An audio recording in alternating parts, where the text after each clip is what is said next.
Vaishyascha kalpatarubhyascha kripa sindhubhyeva cha patitanam pavanebhyo vaishnavebhyo namo namaha.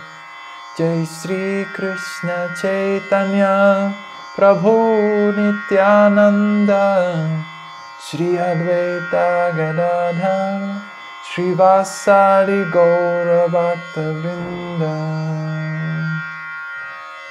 Today we are going to study Bhagavad-gītā chapter 2 verse number 5. Gurun Nahatvahi Mahanubhavan Shreyo Bhaktum Bhakshyamapi Haloke Hadvarta Kamanangstu Gurum Nihaiva Bhunjiya Bhogam Rudhira Pradigdham. Translation. It is better to live in this world by begging than to live at the cost of the lives of great souls who are my teachers. Even though they are avaricious, they are nonetheless superiors. If they are killed, our spoils will be tainted with blood.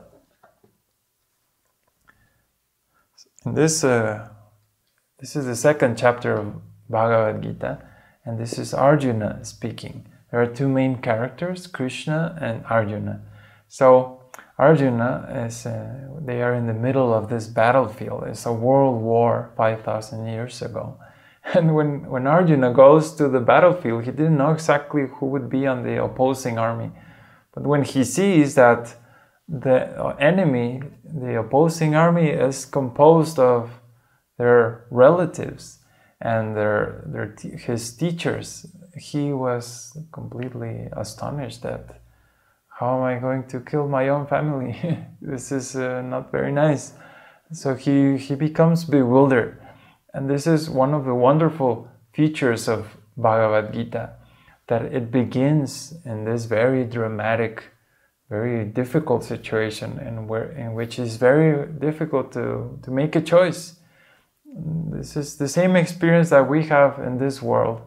If someone, for example, follows whatever the television says and buys the late model car and the house and the wife and have the perfect life according to television, and then one will notice very quickly that happiness is still not there. There's something missing, and there's something very unique about this life, that if we don't really understand what's happening, it is really difficult to make it through and to not be confused, to be bewildered by this world, because there's so many things happening and there's so many crazy events and crazy people, and we want to be good and we experience all these things even though we try our best. So we are confused, we get bewildered, confused, like Arjuna in this situation. It's not easy. He's in the middle of a battlefield and trying to win a war, and then all the enemies are his own family. So he, at this point in Bhagavad-gītā, he's pretty much quitting. He's saying, no, it's better for me to live in this world by begging. I'm not going to kill my own teachers.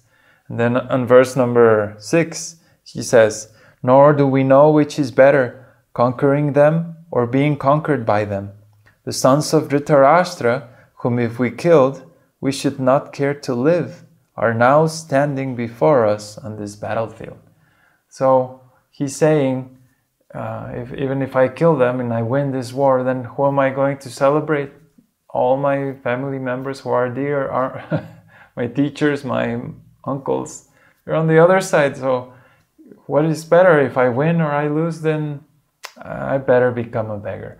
So he is like totally just confused. And in the next verse, in verse number 7, he says literally, now I am confused about my duty and have lost all composure because of weakness. In this condition, I am asking you to tell me clearly what is best for me. Now I am your disciple and a soul surrendered unto you. Please instruct me. And this is where there's a change of heart. Very important for all of us at some point in time when we're looking for a spiritual path, when we're interested in taking spiritual values. There comes a point in time where we must recognize, I've done my best and this world is still very confusing. Now I don't know what to do. I don't know what is my duty. And he says, I have lost all composure because of weakness. And this is certainly the case of someone who has no spiritual knowledge, because the world is so difficult, so challenging, so bewildering, that if I don't know what's the goal of life and who am I and who is God and what it is all about, then one is weak. It's like going into a battle without any weapons. Spiritual knowledge is like a weapon that you can use to cut through the difficulties of life and be able to transcend this material world. That's what spiritual knowledge does. And for someone who has no spiritual knowledge, like Arjuna here, he's confused. He has no clue what to do. He says, because of this weakness, now I surrender unto you. Now please instruct me. He takes the position of a disciple.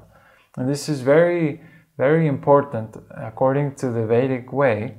If one never takes this position of being humble and asking someone who is a spiritual master, a guru, an instructing guru, then there is no chance, because to try to speculate or to try to find the truth by one's own prowess is very difficult and very, very rare. It is much easier to receive the knowledge from someone who has learned it and is living by it. And this is the actual Vedic way. One accepts a guru and offers service to the guru and asks relevant questions about spiritual life.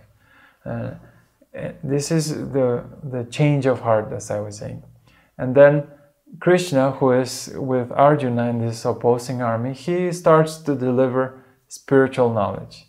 And it is called the torchlight of knowledge. As I was saying, it's like when you're in a very dark place that you can't see anything because it's pitch black.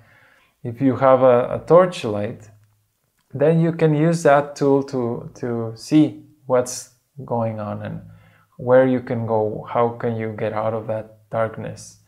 And it is the same with spiritual life. This world is a dark world, it's a difficult world. And if we don't have spiritual knowledge, it's like being blind in this dark place. And when we have spiritual knowledge, which is usually given by a spiritual master, then we experience that, oh wow, if I follow this process, I can actually see how things are, and I can understand why the world is like it is, and how I can become happy, and what was missing in my life, and all these things. It is a very practical thing. Spiritual life usually is confused with something like a kind of an imaginary thing that oh, I feel good, and then I look at the clouds in the sky, and then everything is all right. but no, it is more like a torchlight. If you're in a dark place, you have a torchlight, and it is very, very strong thing that you possess, and then you can see clearly. That should be your experience also when you take spiritual life. That you receive knowledge that just by learning it, it should change the way you see the world and the way you behave in this world. That is the actual one of the symptoms which can tell you is you're practicing an actual bona fide spiritual path. There are many other symptoms, but this is a crucial one. And to take this mood of Arjuna to say, please instruct me, I don't know what to do. And to ask in a humble way that, oh, I don't really know much about this, so how about this? What is the purpose of life? Or why do I feel like that? And it's a very personal thing. And it's a very beautiful thing at the same time. Vedic way, is always very respectful towards elders and someone who's more advanced in spiritual life. And he's mentioning, you know, I'm not going to kill them, my teachers, they are superiors, even though they are avaricious. So that is the quality of the Vedic culture, that is very respectful towards elders, not like in the West that, oh, you're an old man and go to the asylum and just forget about life, you know. But anyway, if you have any comments or questions, please visit our website, thevedikway.org. Thank you. Hare Krishna.